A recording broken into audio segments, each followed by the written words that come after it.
First, I'm going to introduce the topic and the agenda for today, and then we will get into the content and introduce our panelists. So we are going to be talking about 5 AI-powered workflows to help you unlock RevOps efficiency. And our goal with this is really that we're able to get your wheels turning on all of the different use cases and things that are possible with AI, because at least I know I was in this situation. You don't know what you don't know, and it's hard to figure out where you can get started. And so we've got a couple of awesome people here who are going to help us figure that out and give us some real world use cases and stories. So we've got 5 of these, right, that we're going to walk through. Our plan is to spend roughly 10 minutes on each, and we'll take questions and stuff as we go. And so I have a couple of fellow operators here with me today that I want to introduce. So I have Jake, who is a co-founder and CEO over at Swyft AI, a fellow Midwesterner like myself. He's located over in Chicago. And I have Lisa, who I discovered is also, I guess, a Midwest native from Milwaukee, Wisconsin, of all places, but is now living over in the UK. And she is the RevOps leader over at Gatekeeper. And so I did not tell you all, Jake and Lisa, that I was going to ask you this next question, but I always like to get started with some sort of like non-RevOps, non-work related question before we dive into the actual content for the day. So we were actually talking about our conference, RevOps AF, before this. Jake, you and the Swyft crew are going to be there. So I want you to imagine that we have 350 people, in RevOps at RevOps AF in New Orleans in May. They're all sitting in the grand hall, right? And I want you to picture that you are the opening keynote speaker for RevOps AF. And we announce your name. 350 people stand up. They're all cheering. Yeah, Jake, can't wait to hear you speak. And you start to walk on stage. You're entering stage left. What would be the walk-up song that you would play as you came on to stage to deliver the opening keynote at RevOps AF in New Orleans? Oh man, there's so many. My walk-up song. I feel like I'd have to go with like a very typical like "Lose Yourself" by Eminem, fellow Midwesterner, like that that kind of vibe. I feel like I'd probably lean towards. I'm sure there's something better out there, something else better out there, but that's the first song that comes to mind. That's a great choice. I don't think you can go wrong. I think I've heard that answer one other time. So you're not the first, but great selection. So Lisa, I'm going to ask you the same thing. What would be your walk-up song if you were delivering the opening keynote at RevOps AF in New Orleans, or maybe for you, since it's closer, RevOps AF in Berlin, which we are hosting in June?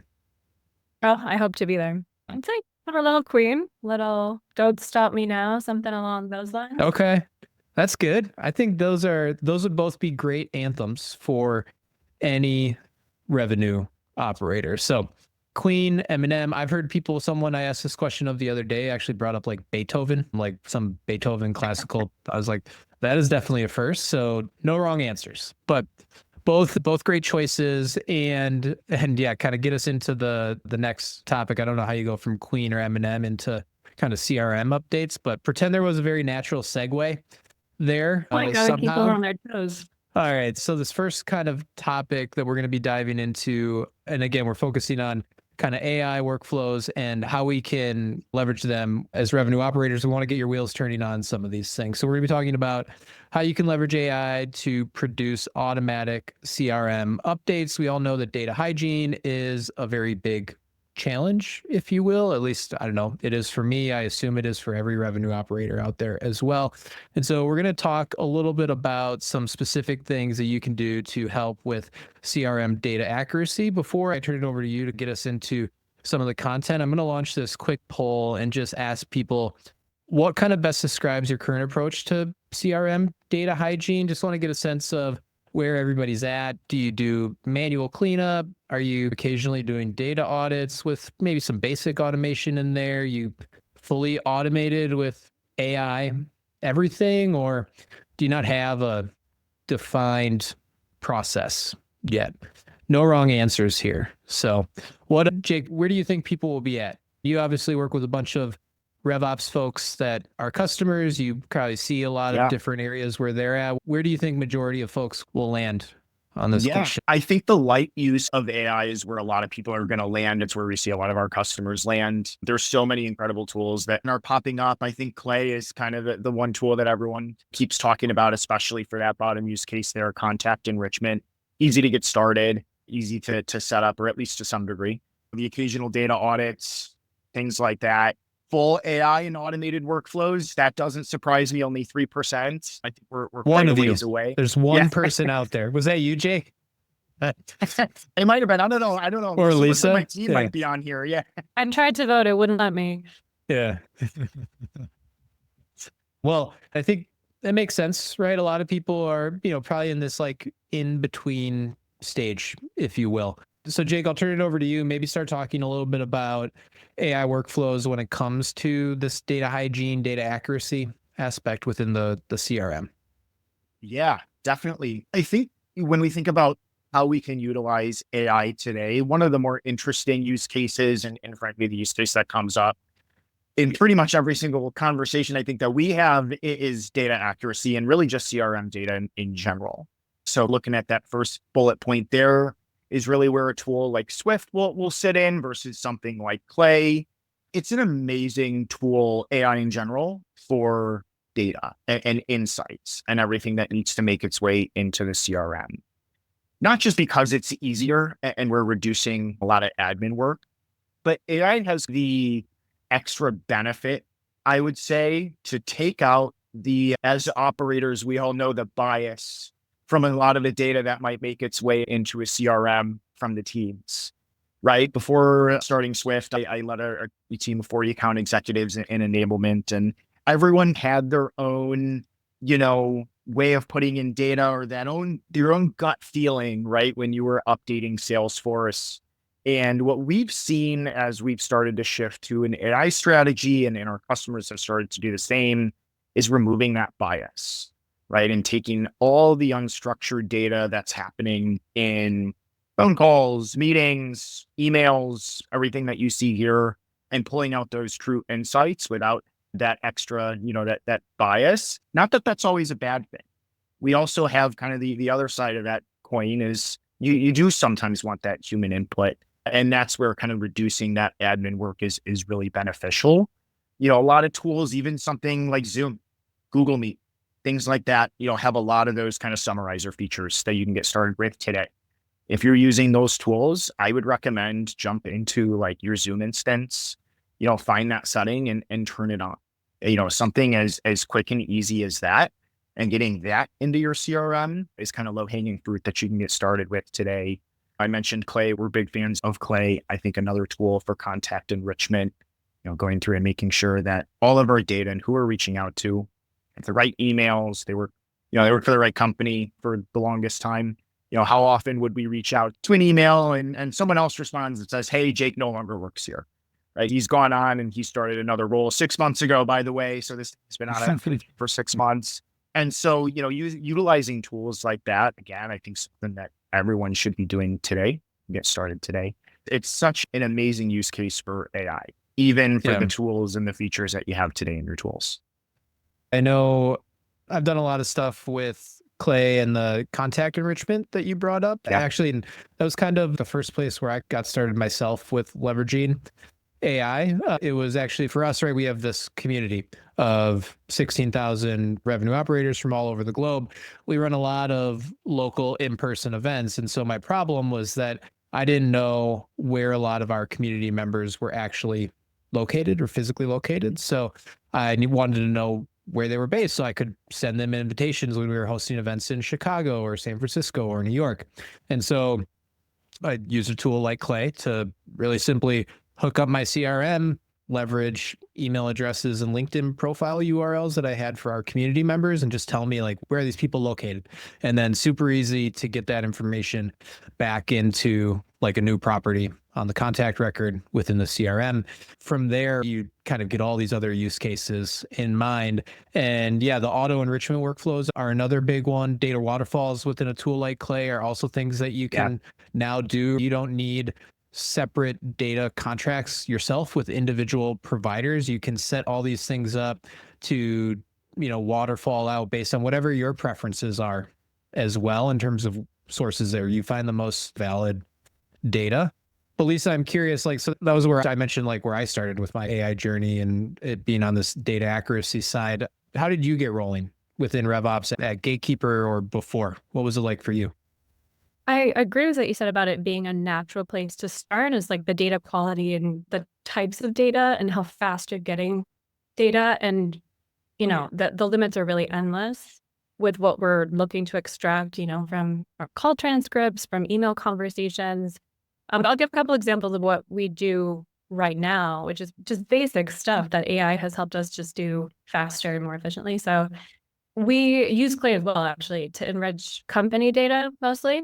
Something we care about. Gatekeeper is a vendor and contract management software. And it's important to us to know which of our customers, which of our prospects have NetSuite. Anyone that's tried to enrich tech stack data from Clay or any data enrichment service knows it's kind of hard to get that accurate data. So we have a lot of blank spaces. We use Clay for it, but Swyft fixes that data. So if someone we're talking to, an existing customer, mentions that they use NetSuite or that they plan to use NetSuite, we can update our CRM without asking the CS team or the sales team to go in and click around and update properties. So that combined with a lot of other different fields adds up. It adds up and it reduces admin. So I think much where we started, we also just not thinking about data accuracy, but missing data as well. I think that's where we put a lot of attention recently. That's been really, really interesting to see what AI can do there. I like the example that you gave around NetSuite and technology. I think that's another good way for people to think about this, which is a lot of data that we have access to may be driven by conversations that we have, right? It's a account executive talking to a prospect or something like that. And before, right, we take for granted, oh yeah, when you learn about that, right, go to Salesforce, select from the pick list that, they use this thing, right? Those are the sorts of things that can now be automated in a scalable way by leveraging AI technology. And so maybe a good way of thinking about this is remove the baggage that you have of oh, well, this is where the limits are. This is what's capable. And so all those things you take for granted that you need to do, try to strip those away and just say, yeah, what data do we want to have within our CRM, technology or who's using NetSuite, for example, and then say, okay, how can we get at that data in the best way? You gave a great example, Lisa, of obviously leverage the data providers that you have, but also leverage things like call transcripts and other data points, which you never previously would have ever thought to access, because who wants to manually go through a bunch of meeting notes to see and do a control F to see if someone's mentioned the word NetSuite? No one wants to do that. Humans shouldn't have to do that. I guess, Jake, one of the things I'm curious on the middle bullet point here you have on duplicate detection and merging. I know contact and company object duplication is always a big one. How can people best use AI to actually do that the best way, but also accurately? I think that's one of those things where, I don't know, I've merged plenty of duplicates in my day manually, and it's there's still a little bit of that human input of oh yeah, this is the record we want to merge into this record because, these are the most accurate or up to date properties on the contact object, right? Talk a little bit about the duplicate stuff. Yeah, definitely. So, I mean, there's a lot that you can do within, CRMs like Salesforce and HubSpot, and they offer tools to try to solve this problem. But something that I would recommend everyone does today, wherever you're worried about duplicates, build a few reports in your CRM and then just upload them to something like ChatGPT or whatever kind of conversational AI you're using today. Lisa, I know that's a big part of your process as well. You would be shocked by how quickly these models and this technology is advancing to where it can really find a needle in a haystack now. Even if you're pulling and displaying thousands, not hundreds of thousands of records, these models are really good at finding those things. right? And obviously, eventually you can move towards a tool like Zapier or Swyft for deals and things like that. We could Yeah. pull, reports that you already have, or if you want to go and build a report in CRM and just upload it to a tool like that to, say, hey, just show me where are there potential duplicates, right? Again, so much of like finding these duplicates is either coming across them randomly, it's going and spending a lot of time as a RevOps team to solve this problem. Like, let AI do that for you. Let AI do the boring work for you. These tools are fantastic. They're improving every single day. And it's something that you can do starting today, right? To make that part of your life a little bit easier. Yeah. Duplicates are always a problem. I can't tell you how many emails I've gotten from people where it's like, oh yeah, we merged some records that triggered some sort of workflow. So they got this old email that would have been relevant like 2 years ago. And it's like, oh yeah, we merged you. That's why that happened. And you discover this stuff very, very far after the point that it should be recognized. So, all right. So data enrichment, automatic CRM updates are a big one. Let's move on to the second one here around automating the handoff process and specifically going from sales to customer success. I have another poll that I'm going to launch here just about the biggest challenge that folks face on this sales to CS handoff: missing or incomplete information, delays or lack of follow-up, no standardized handoff process, or I'll be very curious if anyone actually selects everything runs smoothly, because again, maybe you're the person who's leveraging AI for everything. Incredible. I feel like this area is always a big pain point. I don't know if I've ever met anyone who said that it runs smoothly or is really in tip-top shape, but it's, I think, an area that's really critically important for a couple of reasons. The biggest reason is this is the first impression that someone is going to have of you as a customer, right? Before they sign, they are just a prospect. Now they are a customer in this handoff, and those interactions you have with them, it's their first impression. And as we all know, first impressions matter. And so I'll share these results now. We have 2 people who said that everything is running smoothly. So got to know what's going on with them and how they've done that. But it looks like the biggest ones are missing or complete information and having no standardized handoff process in place. And so actually, I think that kind of feeds in nicely, I think, to some of the things that we're going to talk about here. So Jake, why don't you get us rolling on some of the ways that people can look at the sales to CS handoff and automating some of this with the help of AI? Yeah, exactly. No, man, I mean, you made a good point, right? And this is the first impression for our customers.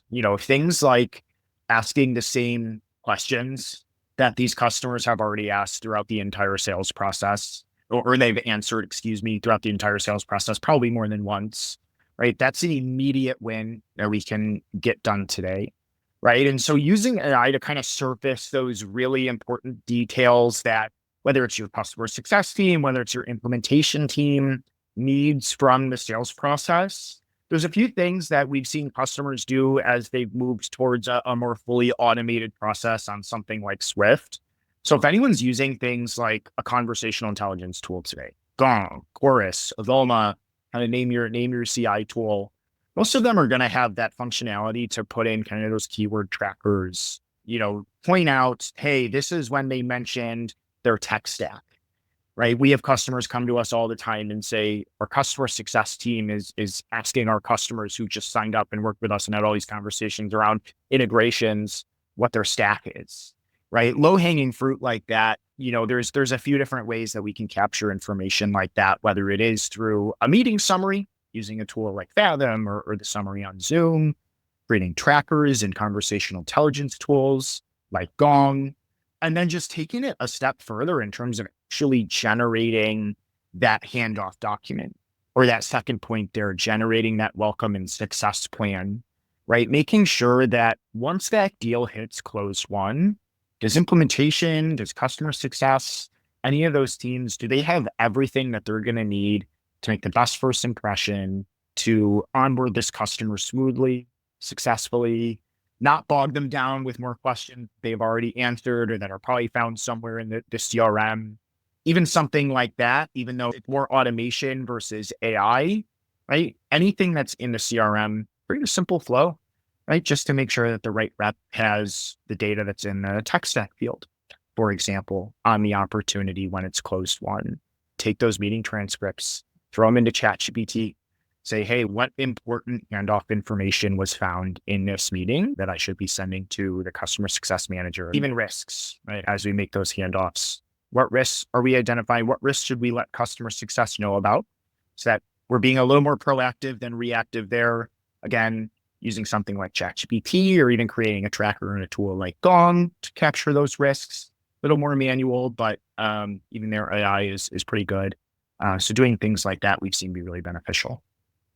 Lisa, how would you have answered the sales to CS handoff question in terms of how are things running over for you? And then how does that translate maybe into some of these AI use cases that Jake has listed here?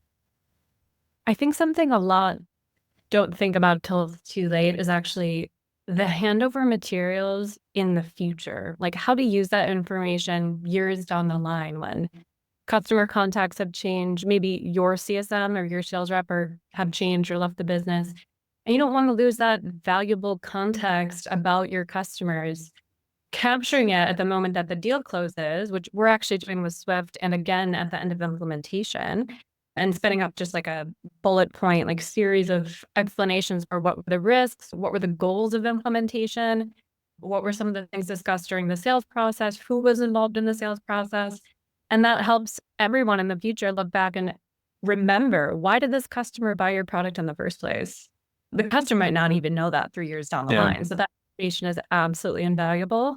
And we don't have a very high volume in terms of like number of customers coming that we're doing these handovers for. So we're less concerned with reducing admin on this and more concerned with capturing this valuable information that we want to use to just have better conversations with customers instead of repeating the same things that they've already talked about. Yeah. So yeah, it's a big time saver, like you mentioned. And it's also, right, it's one thing to take things like meeting notes, and obviously like call recorders, all that stuff can do that now. But meeting notes are one thing, a summary document in a specific format that your team is used to and can give them like the quick hitting things, right? That's really what you want as part of this handoff document. And again, I think back to when I was leading BizOps at this software company startup. I remember the sales rep would manually create these handoff documents. There's like a Google Doc that he would copy for every new customer, complete the information, send this templated email to the CSM that would ultimately get assigned. And all of that now can be done with technology. You can have these docs created automatically.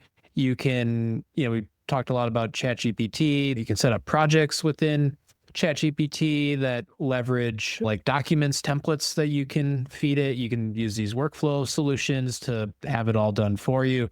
And there's actually a lot more. This is one of those areas where you think about this kind of handoff process as an experience. There's also some more fun things that you can do here. One of the things that we started doing with new sponsors we have coming on for RevOps AF, the conference, is actually creating them an AI generated song, like a custom song with custom lyrics that's about like their company and how they help people in RevOps. So like that stuff would have never been possible before because I would have been spending all my time on manually creating these docs, right? But now like that's another nice little thing to deliver like a really positive experience of a moment that you can also incorporate into this handoff process. So there's a lot of opportunity for automating away the manual work and incorporating some more fun things like that. So yeah, we're going to start putting a create a song action in Swyft now. I never thought of that. That's pretty good. Yep. Yeah, it's awesome. It's funny too. It's like, I remember some of the first versions that I created, first it was like, it would pronounce RevOps wrong. So I like figured out like, okay, you got to like have it be 2 words. So it's like Rev and then Ops. And then the other thing was with AF being like part of it.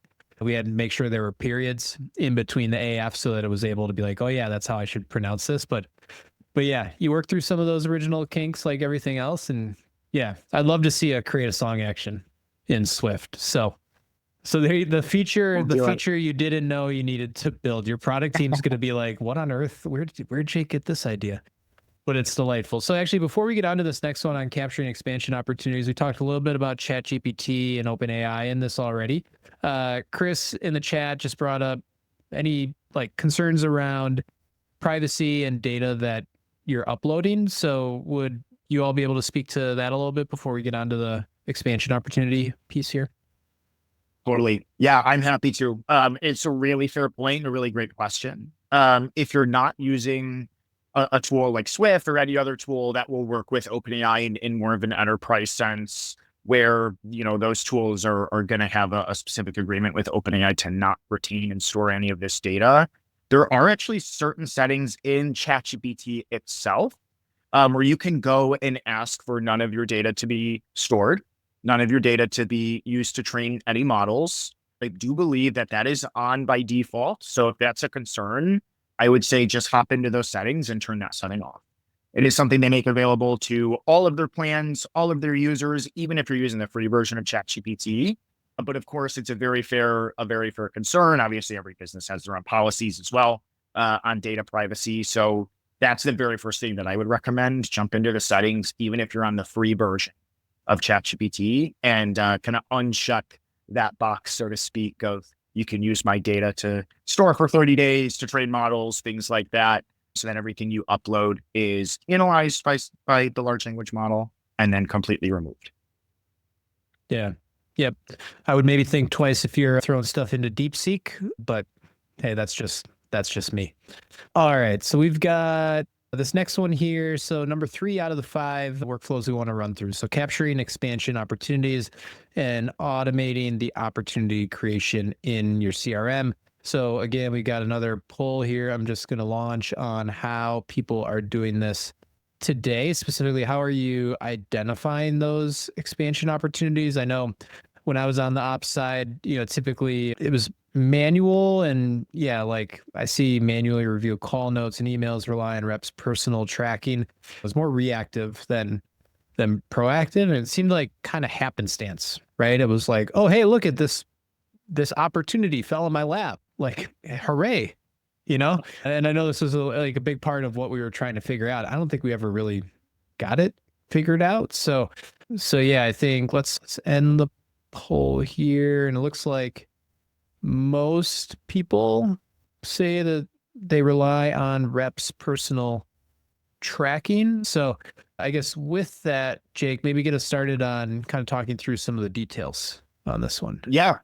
This is one of my favorite use cases of AI, because whereas it looks like a lot of folks said, relying on reps' personal tracking, there's nothing wrong with that.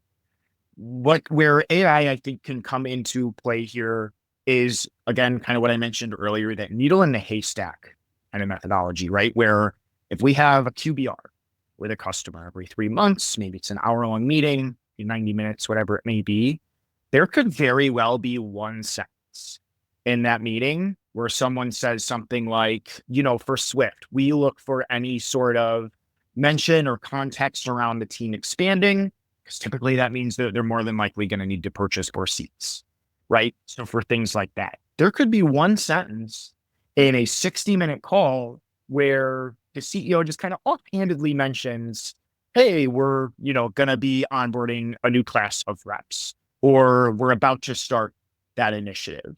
And relying on reps, personal tracking is fantastic and a great start. But implementing AI somewhere in there to just kind of that needle in the haystack, again, a sentence in an email, one quick quote in a meeting transcript that might have 10,000 words in it, right? We're going to have just naturally certain things fall through the cracks if we only rely on that human entry, right? It is important to kind of have the safety net, so to speak, of AI. We actually have a customer that came to us 2 weeks ago and said one workflow on Swyft sourced and automatically created a $250,000 expansion opportunity that never would have been caught, or at least it would have been a little more reactive down the road, waiting on that customer to come to us and say, hey, we need to purchase more. We want to purchase this additional product. Going back to your conversational intelligence tools, think about what are those triggers that would trigger an expansion opportunity, an upsell opportunity, and start to create trackers in things like Gong or Chorus, and set up just a simple email alert, right? Whenever someone says, hey, we're hiring, or hey, I saw your recent product announcement, that can potentially be a nice source for these expansion or upsell opportunities. Any sort of new leader who's coming on, very often if a customer comes and says, we just hired a new VP of marketing, customer success, kind of name your persona, right? Often they're going to come with new initiatives. They're going to come with new things that they're going to want to be focusing on, and maybe it's a good fit. So definitely, again, just kind of how you can get started today. Use tools like that, set up those trackers, try to sit down and say, what are those triggers? When our reps do come to us and say, hey, there's an upsell or an expansion opportunity here, what has happened in that conversation? What was mentioned? What's the context that we can now start to track in tools that you're using today, tools you're considering, things like that? Yeah. Lisa, I'm curious. Well, one, I assume this expansion opportunity workflow area is one where you all are maybe leveraging AI. So if that's the case, I'm just curious, what did expansion opportunity identification look like maybe for you in a pre-AI world? And what does it look like today, just to understand the contrast there? We actually don't automate the creation of the expansion deal itself, although maybe we could. Kind of got me thinking there, Jake, with your explanation. But we do look at leading indicators. And like Jake was just saying, AI can be used to figure out what those leading indicators even are. What do those customers look like before they buy a certain product or upgrade? And then it can be used to show you those trends on a wider scale, which helps managers. The example I have, we actually ran like an expansion campaign back in the fall, and there was a new feature and a couple not new features that we wanted to kind of revamp and sell to our install base. And we had quotes and responses going to Slack, which helped CS and sales management just look at a glance and see how many times a day or a week are we talking about these features? How are they being positioned? And what are the types of objections we're getting? That's stuff you can see in a gong call, but it's reactive information rather than like having to go in and dig through the call. So that really helped us kind of stay on top of those in a more efficient way rather than sitting down with each rep and having like a full-on coaching session. We could get right to the meat of it. That was a really exciting one that we tested out. And I think we'll be doing that for future campaigns just because we were able to create reports even to show the board, like, here's our leading indicators for this campaign. This is how many times per week we've talked about these features. So we can expect, roughly this number of CSQL next week. Yeah, I like that. So yeah, two things came to mind in terms of like real use cases here. So one, every operator today can go out, talk to whether it's your sales team or your CS team, and ask like, what do our customers say that tell you there's some sort of expansion opportunity there? Do they mention that they're hiring? Do they mention that they've got a new boss coming in? Do they mention a specific problem? Like, what are those things, right, that they mention? And then you can leverage your conversational intelligence tool to identify when those conversations actually happen. And then with any variety of different workflow providers, right, you can trigger as much automation as you want, Slack alerts, automatically creating deals, things like that. The other piece that you mentioned, Lisa, that's interesting, that got me thinking as well, is you mentioned the quote aspect, right? Like what are the things that your customers are saying about features or products? And actually, like, I think one of the interesting things that you could do is leverage AI to actually not only like feed that information back to product marketing and your marketing team, but actually use those actual words and quotes to turn your marketing copy into something that will actually resonate with the people that you're marketing towards, right? So that can be a really good way to continuously get maybe new quotes, new things that people are saying about the product, the feature, how it's delivering value. Feed that into your AI tool of choice and actually get some copy out that you can now use in your own marketing campaigns so that it'll actually resonate with the person on the other end. And it's not going to sound like just a big feature dump, which so often, right, because we're the ones building the product, that's what it can sound like. So yeah, lots of good things that you can do on the expansion side there. That's a really good point on marketing. Just to quickly add, we're sending those quotes, direct quotes on certain features that we care more about to our CRM, so that marketing isn't like pinged on Slack about them after every call, but they can export that data once a month or something like that, and look at qualitative trends over time. Yeah. Yeah, that's awesome.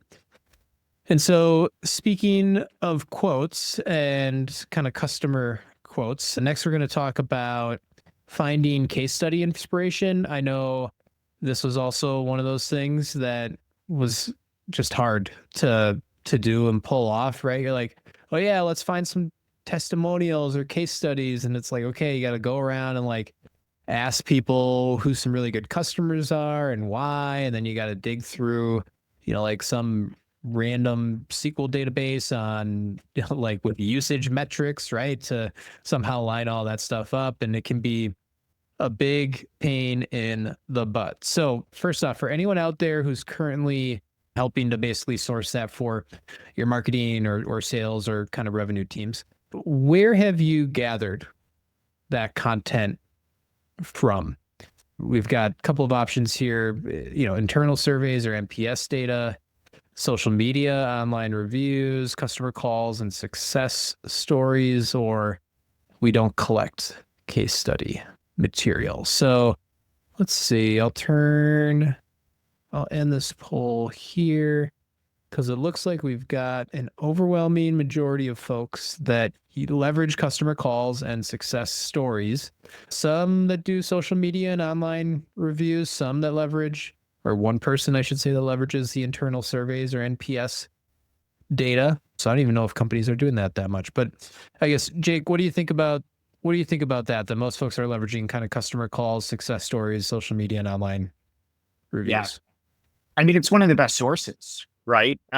This is one of my favorite workflows that Gatekeeper has live. And I remember in a previous role, marketing would kind of come out and say, hey, everyone, who's got something? Who's got a deal that they just closed? What you got for me?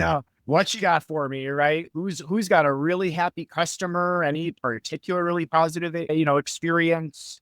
And something that we really preach at Swyft is being proactive versus reactive. And that's a little more reactive. So being able to utilize AI to look through all of those success stories, customer calls, QBRs, whatever they are, and then again, kind of find that needle in the haystack of the customer side. We just absolutely love working with Swyft. We got this outcome, or it saved our reps X amount of time. It's automated these processes. Again, that stuff can be buried in multiple meeting transcripts. And so using AI to identify that and then summarize it, pull direct quotes, things like that, shoot it off to the VP of marketing or whoever on that team via Slack. Again, just a little bit more of that proactive initiative versus being a little more reactive and saying, hey, customer, 3 weeks ago, you mentioned this. Three weeks ago in a conversation that, is way behind on the calendar at this point, you mentioned this. Do you mind sitting down for a case study? At that point, while they're probably still very happy with everything that's going on, it's not in the midst of that wow moment. It's not in the midst of that conversation, right? It's powerful when the next day someone can reach out and say, hey, we heard about your really, really fantastic experience. Do you mind jumping on, building the case study, things like that? You're not having to rely on the team to remember these conversations, or especially that, one tidbit that was mentioned in the meeting. So it's really interesting to see almost 90% of the respondents saying customer calls and success stories. I think that's one of the best sources, and putting AI in the middle of that layer just really streamlines that process. And with this and the last one we were talking about, expansion opportunities, I think that's where time is of the essence with these things, right? The quicker that you can turn those initial conversations around from the signal that you get to the conversation that you can have, the more success you will ultimately have. Like you said, if you wait 3 weeks after the customer had that maybe wow moment, right? It's lost. It's a thing of a past. Think of how, I don't even remember, someone was asking me today about something that happened on Monday, and I'm like, I don't I don't remember what happened yesterday. How am I going to remember what happened on Monday? Like, I'm not going to remember some great product moment I had 3 weeks ago. But if I had that today, right, and someone turns around with an email right away asking me for time, it's like, oh yeah, like for sure. Same thing with expansion opportunities. So yeah, time is of the essence. And Lisa, it sounds like Jake mentioned, I know you all are doing some stuff in this area. So how are you how do you workflow the case study creation aspect here? Yeah, we went through a couple iterations of it actually, because marketing came up with the idea first. We were trialing a software that specifically did case studies at the time. And so we kind of just pitted them against each other to see what we could get. And Battle it out. so comparable that, yeah, we're like, okay, let's just set up a Swift workflow and send this to Slack. So we've got quotes from the call, what was actually said, and then context about the customer, because some of ours are contractually obligated to provide marketing support. And all of this just made it kind of like more of a team effort, because I think, Jake, you were saying before, like marketing's waiting for CS to feed them ideas. Like, oh, I've got one, I've got a happy customer. But marketing, yes, but we also want to know, like, in different industries, we want a variety, we want different regions represented. And that's important too. CS isn't necessarily on top of that. So it's really, really helpful to have both teams kind of on the same page with that. And something I've really liked seeing about the outcomes of that workflow specifically is that I thought, we thought marketing would be delighted with this channel, but really everyone's delighted with the channel, because CSMs are able to get reviews faster, and not just for case studies, like online reviews and whatever else we ask customers about. And sales gets better case studies. Everyone's kind of fed by that motion. And it's definitely something that can fall through the cracks when it's so difficult to think of like yet another thing to report after a call with a customer. And like you said, sometimes those quotes are getting buried. When you're speaking about 10 different topics with a customer on a call, the last thing you're probably going to think of afterward is, yeah, that was a good quote. Maybe I should shut up with marketing. 100%. And I'm thinking, like, I even remember back pre-AI actually trying to like give people financial incentives to identify this, right? It's like, hey, you'll get a spiff, right, if you identify someone who ultimately ends up doing a case study with us. And yeah, because for all those reasons we just talked about, it's manual, it's time consuming. It's one of 37 different things that you're trying to do if you're a CSM who's now tasked with that, right? Let's automate a lot of that stuff. And the end result is like everybody winds up being happy, right? Like you just mentioned, Lisa, it's not just marketing, it's everyone that ends up being happy with that result. So let's move to the opposite end of the spectrum. So we're talking about happy customers before. We'll talk about, maybe the flip side of this, which is something every company experience, which is, call it deal risk, customer risk, and customer churn, right? These, no matter what, always seem like a surprise, right? Or I don't know, even if you see them coming, you don't necessarily know when they're coming, but there's a lot of data that's been collected, or a lack of data that's been collected with your time from these customers, right, that can help influence and kind of produce these signals, right? So just curious, I launched this poll already, but how people are responding to potential churn signals, or if you've got anything set up. I know this is also like a lot of things on the customer success side, afterthought, right? You're like, hey, we got the customer, right? They signed, it's great, and like the churn is typically the last thing that happens when someone's a customer with you. So it looks like most folks actually don't have a process set up today for these churn alerts and responding to them. So Jake, talk us through, this will be kind of the last one we talked through. Talk us through how people can leverage AI to help with these deal and churn alerts. Yeah, 100%. And Matt, you made a good point. Oftentimes it's just not something that we think about until it happens. It's kind of the opposite end of the case study inspiration, right? We're looking for those risks and those flags. When we preach proactive versus reactive, this is very often a conversation that we're having when we preach that methodology, right? Instead of waiting or getting an alert even through a tool like Gong, when someone says, we are not going to move forward, and they've made that decision, or when they say we are not going to renew and they've made that decision. Every time you can probably go back and look at the calls that have happened since that quote was made, all the emails that have been sent, and there was probably some flags here and there. No one just kind of up and decides to churn for no reason. There's probably something we could have identified. And I think that's where AI is going to have the most benefit here is one, being proactive, but two, just getting ahead of it before it's actually decided. We all know a lot of these decisions are often made without us in the room. So we should be using absolutely everything that we have at our disposal, every meeting we've run, every email we've received, to make sure that we are finding anything that we can before we actually get to that point of making that last ditch effort to save the deal, right? What's every AE's favorite way to save a deal? It's to discount, right? It's to offer that dreaded 30% discount to say, please just sign.